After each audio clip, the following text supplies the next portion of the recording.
After the break, the news in London, including finding hope together, the dad and daughter both fighting cancer.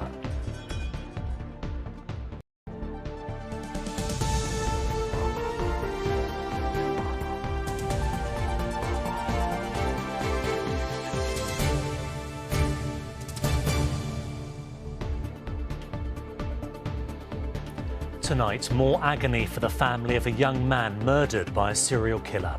It's alleged the body of Daniel Whitworth was photographed and shared online by a Met police officer. I felt sick. I still feel sick. Hardly human, I don't know what to call them. Also ahead, finding hope together, the dad and daughter both fighting cancer. While Chelsea work out who's next, Blues fans delight in Graham Potter's sacking. We gave him too much time. We ran out of excuses. Do you think he should have left? Yes. And we've kicked miserable March into the long grass, and here we are in beautiful April with sunshine and cherry blossom. But will the weather last? I'll have all the details very soon.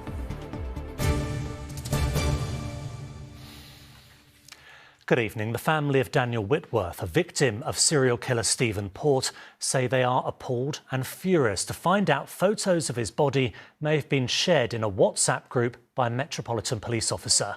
Daniel was the third of 4 young men whose bodies were discovered in a churchyard after being poisoned with a date rape drug nearly 10 years ago. A report later found police let families down. Daniel's family say the officer who allegedly photographed him and shared it should be jailed. They've been speaking to Simon Harris.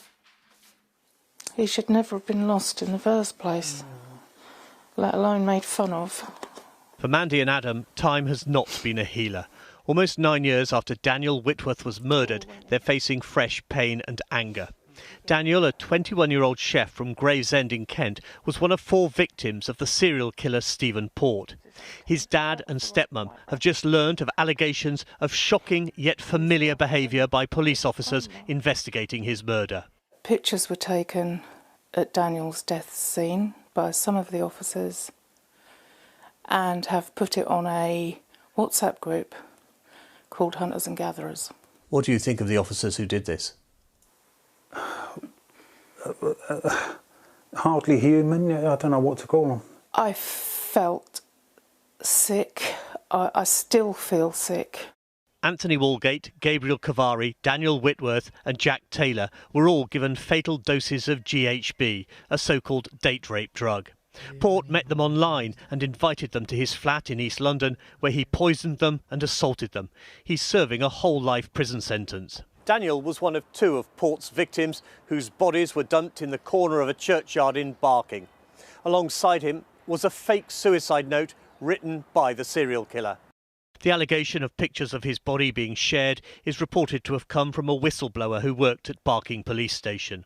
It has disturbing echoes of the case of Bieber Henry and Nicole Smallman, sisters murdered in North London in 2020. 2 police officers who took photographs of their bodies were sent to jail. I remember sitting here thinking, how disgusting is that poor family? And now we get it, but it feels like a bomb. In a statement, Commander John Saville said, "The deaths of these 4 young men is a tragedy, and we are deeply sorry there were failings in our police response. Again, I give my own and the Met's heartfelt apologies." But he added, "We have not previously been informed about the alleged sharing of this image." Commander Saville also asked for anyone with information to come forward, but Mandy and Adam want the Met Commissioner Sir Mark Rowley to order an immediate criminal investigation. It shouldn't be too difficult to find out who was there, who took the pictures. Mark Rowley and his colleagues, as insiders, as it were, in the Metropolitan Police, they can look to their records, can't they, and identify the individuals concerned. I'm sure they can. And if he's up in arms like we are, as he should be, about this terrible behaviour, he can identify the individuals concerned here, and it's a criminal case. We want these people in prison. Daniel is one of 3 of Port's victims who might be alive now if the police had acted differently. The families suspect homophobia played a big part in the Met's handling of the case. At their home in Kent, Mandy and Adam are coming to terms with another shocking fact in Daniel's murder. Simon Harris, ITV News, Greenhithe. Well, Downing Street has backed calls from the Mayor to strip Sarah Everard's killer, Wayne Couzens, of part of his police pension. Anton Allen joins us now from New Scotland Yard. Anton, take us through the latest. Yes, Wayne Couzens was a serving police officer when he raped and murdered Sarah Everard. Many of our viewers will remember the footage of the police searching through lakes and fields trying to find her body, which ended with Wayne being arrested in his home. Now, he was sentenced in January. After he was sentenced, Sadiq Khan put an application to have his pension taken from the Met, and that was successful. But we've recently learned that he worked at the CNC, which is a civil nuclear constabulary which is tasked with protecting the nation's nuclear facilities. He was there between 2011 to 2018, and he's reported to have a pension of £7,000. Now, Sadiq Khan wrote to the government asking for that pension also to be removed. And in a rare show of unity between London Mayor and the government, the Energy Security Secretary Grant Shapps has said that he is supporting that. He goes on to say that Wayne Couzens' actions were a horrendous crime that shocked the nation, and it's right that the monster spends the rest of his life in a prison cell. And Grant Shapps also said that he'll be looking to the CNC and the pension team to try and find out an update on whether Wayne Couzens will be losing his pension from them. Antoine at New Scotland Yard, thank you. Next tonight, you may remember Natasha's Law, when warnings were introduced on takeaway food packaging in memory of 15-year-old Natasha Ednan Laperouse, who died from an allergic reaction to a Pret baguette. Well, another family is campaigning for similar changes, this time in restaurants. Owen Carey died after eating food containing dairy in a London burger chain on his 18th birthday. His father has been speaking to Charlotte Gay.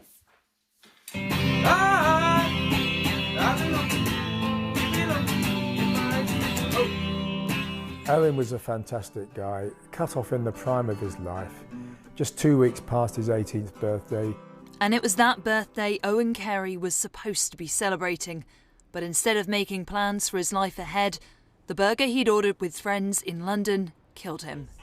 Now, almost 6 years after his death, his father Paul says this baby oak tree, planted when the family first moved to this village outside Callington, serves as another reminder of the unfair way he lost his life.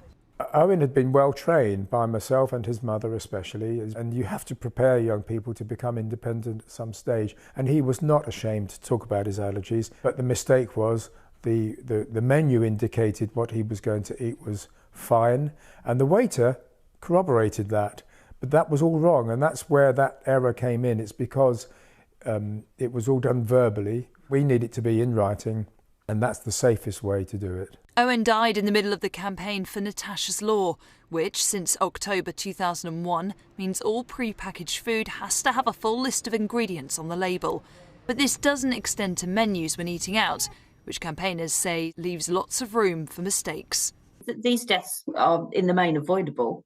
In relation to sort of food allergic reactions in catering establishments, these are avoidable, and actually people have the right to eat out safely. And again, that's back to having clear, accurate information. The petition behind the campaign for Owen's Law will now be debated in Parliament on the 15th of May, but the families say they want the Food Standards Agency to act faster. In a statement, the FSA thanked the family for their campaign work and say we are determined to improve the provision of allergy information to ensure it keeps consumers safe without unnecessarily limiting their food choices. We are carrying out research to ensure that we have a clear understanding of the necessary steps for improving the accuracy of allergen information in the non-pre-packaged food sector. The acorn is a product of an oak tree. It unscrews. I've got it on very tightly because inside is a lock of Owen's hair, and I carry this with me wherever I go. It's never leaves my side. But Paul says families deserve more than just memories of their loved ones when they can be so easily warned about allergens. Charlotte Gay, ITV News. An inquest is underway into the death of a 64-year-old woman who died in a care home after being lifted by carers. Lynn Parker's family said she had to wait more than an hour and a half after being dropped by carers at Tudor Avenue residential care home in Hampton. Well, Helen Keenan is here with me now. Helen, you've been at the inquest. First of all, just take us through the background. Well, Lynn Parker, I'm going to refer to her as Lynn, that's at the request of the family. She had learning difficulties. She was non-verbal. She used a wheelchair, even though she didn't have much use of her arms. Now, today at West London Coroner's Court, we heard that she was lying on the floor moaning in pain for more than an hour and a half after being dropped by carers, as you say, Tudor Avenue Residential Care Home in Hampton days before she died. Now, they had been trying to move her from her wheelchair into a bed using a sling, which they had done before, but she slipped out. She hit her head. She broke her ribs and her arm. And this was a fall of 1.5 metres onto a concrete floor. So one of the carers told the inquest today that she must not have put the loop correctly on the hook, which would attach the sling safely. Now, emergency services were called, but at the time in that first phone call, her injuries were deemed not serious enough to take her to hospital yet. But an hour and a half later, carers called back again. They raised concerns about her oxygen levels, and an ambulance was called immediately then. And Lynn's family were in court, Helen? Yes, they arrived to the court this morning with their lawyers, who questioned why the carers were not up to date in their hoisting training of that sling, and why no carer went to the hospital with Lynn, considering she did have learning difficulties. Now, the care home manager, Mick Wood, told the court that he did not think anyone was allowed to because of COVID restrictions. Now, today was day one of what is expected to be a 4-day-long inquest. Helen, thank you. Next tonight, Chelsea fans have told ITV News London they are pleased to see the back of their failed manager. Graham Potter was sacked last night after 6 months in the job.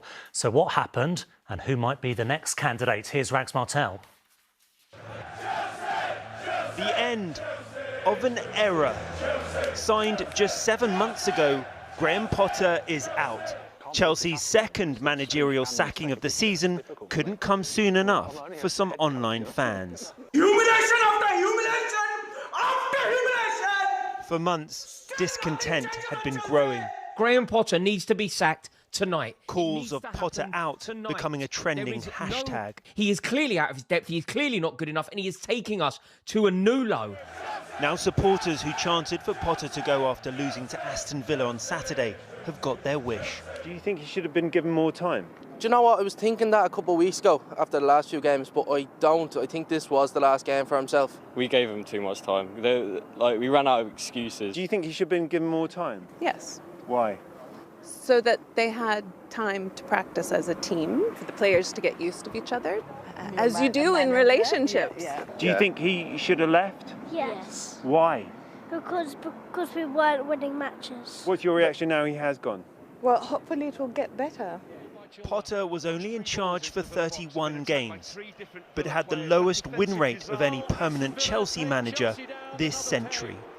Booze around Stamford Bridge. The new American owner, Todd Boehly, finally giving up on his promise of pursuing a long-term project. Potter's 7 months at Chelsea will cost the club £21.5 million in salary and payoff compensation.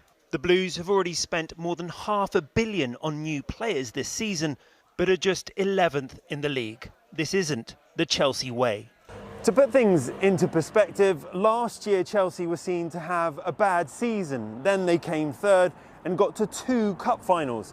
This season, there are no cup finals, and Chelsea are in the bottom half of the table. I don't think anything actually went right, to be honest, from the get-go. I think the owners wanted a long-term project. Do I think that's a bad idea? No, but I don't think you offer a manager that hasn't had any experience, you know, in European football, in the top flight, and by that I mean, you know, top 4, top 6, a 5-year contract.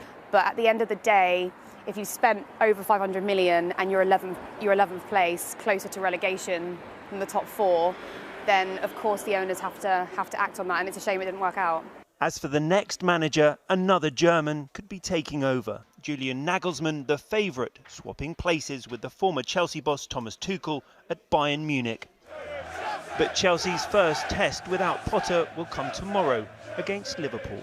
Rags Martel, ITV News, Stamford Bridge. Still to come on the programme. Dame Arlene Hard facts, not hot gossip. Recognition for the glittering career of Arlene Phillips. and reunited with the blossom after 12 months. I hope you have been too. No, it still doesn't smell, but just as well it looks amazing. And I'll have the forecast for the week ahead and the weekend, as it's looking at the moment, very soon. But first, how a father and daughter who've both been diagnosed with different kinds of cancer are on a fundraising mission for treatment abroad. Richard Brown has been told there are no options left for his terminal brain cancer, but there could be new therapies available outside of the UK. But the prognosis is good for his 5-year-old daughter, Mabel, who has leukemia. Daniel Henry has been to meet them both.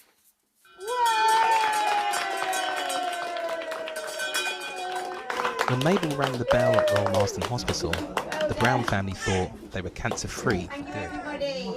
But her dad Richard was dealing with his own diagnosis. We had ring the bell for Mabel, and that very same morning I was having radiotherapy in another part of Royal Marsden. So it's all been pretty difficult. So this all started with a seizure out of the blue. I was in bed with Richard, so was Mabel, sleeping with us. He also hit his head on the way down on the bedside table and was bleeding quite profusely, as well as having a seizure. So it was a very distressing start to this journey. Rainbow, hot power, sparkle shot, cupcake. Now, Mabel's world is full of unicorns and artwork. Leukemia research is helping with her recovery. No, that picture looks lovely. Remember Daddy, that's amazing. Was with Daddy and me. While Richard's condition is so rare that his recovery relies on the generosity of strangers and the resilience of his wife. Holly has saved a life, because right now if I was on my own, I would just have accepted, and she has sought out all this. Well, we had to find something that did work, because we knew going into this that the prognosis was so poor, and I just wasn't prepared to accept that. Rainbow, hot power. Thanks to the immunotherapy treatment that Holly found, Richard is hoping to have many more years watching his girls grow. It sounds really silly, but I want to be at their wedding, but I am taking it day by day. Richard Brown there from the Daddy's Brain Bug campaign, speaking to our reporter Daniel Henry. Battersea Dogs and Cats Home says it is overwhelmed and touched by the support in memory of its late ambassador, Paul O'Grady. Since he died last week, a fundraiser has now passed £210,000. The charity says the star had a huge heart and fell in love with every single dog he met. It was a huge celebration of all the West End has to offer last night at the Olivier Awards, and there was special recognition for a woman who has given so many shows a bit of extra sparkle throughout her own glittering career. A few clues there. Here's Sangeeta Kandola. Before the gongs, stars treaded the glitzy green carpet at this year's Olivier Awards on the biggest night in British theatre. But for one woman who has carefully choreographed her way through Theatreland, it was a career-crowning night. To Dame Arlene Phillips! A special award to Arlene Phillips for her long-standing contribution to theatre as a choreographer and theatre director. And I have been so lucky to spend my life doing what I love, and I've never, ever in my wildest dreams imagined that it would lead here tonight. So thank you so much for this Olivier Award. Arlene became a household name when she formed Hot Gossip, a dance troupe in 1974, getting a break on the Kenny Everett video show. She then stepped into a whole new world. She moved from choreographing music videos to musical theatre, what she's still doing in the West End now. You know, my dancing is nowhere near what it was. It's, you know, it's slower, it's more measured, but I think it's everything that I have the opportunity to do. I don't wake up any morning and not want to go into work. Jodie Comer. Alongside Arlene, other big winners on the night included Jodie Comer, who took home Best Actress for her West End debut in Prima Facie. So overwhelmed. And Paul Mescal fought off tough competition to be named Best Actor for A Streetcar Named Desire. Arguably, the Oliviers belong to Arlene and also those who've brought shows to life in an industry still recovering from the pandemic. But as they say in the business, the show must go on, and it has, with some outstanding performances. Sangeeta Kandola, ITV News. Talking of shows, Sir Elton John kicked off the London leg of his tour last night.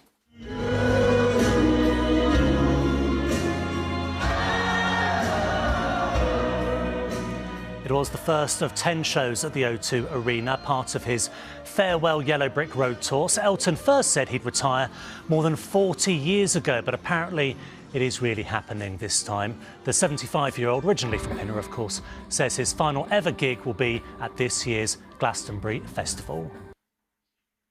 On to the weather now, and Sally is out at Kensington Gardens. And Sally, I'm feeling a bit of April hope and promise. Is that OK? Oh, go on then. Have a little bit of April hope.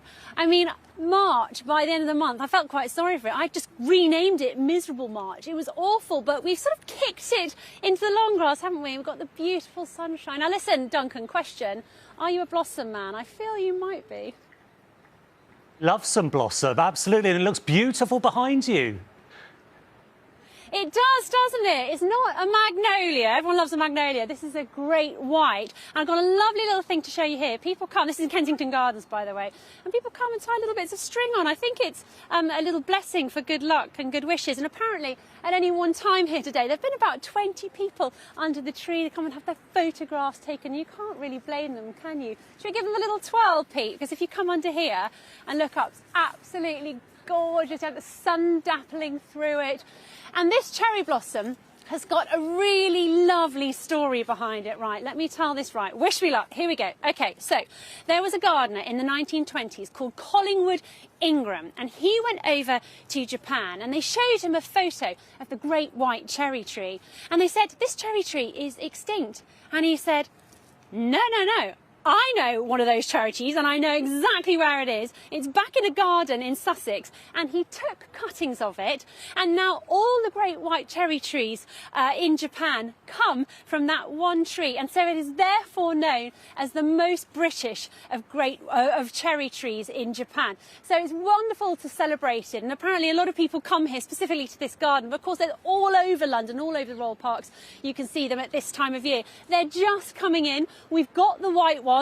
It's the pink ones next, generally. In fact, where I live, we've got some trees that have the pink and the white. But how long does it last for? It's nothing more devastating than it just coming out and the rain's coming in. So earlier, I spoke to the head gardener here at Kensington Gardens, who told me the perfect recipe for the blossom to last.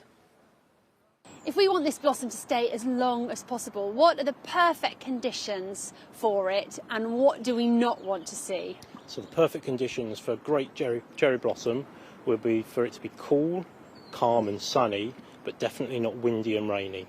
So more of today? More of today, most definitely. Now, sorry to rattle on about miserable March again, but in the end, we got 2.5 times our usual amount of rainfall. It ended up being, fascinating fact for you, the 8th wettest March in London on record, and it was so dull as well, wasn't it? We had, oh my gosh, I'm actually in the tree now. We had half the amount of sunshine, just at one with nature, Duncan, as you can see, just making myself at home here.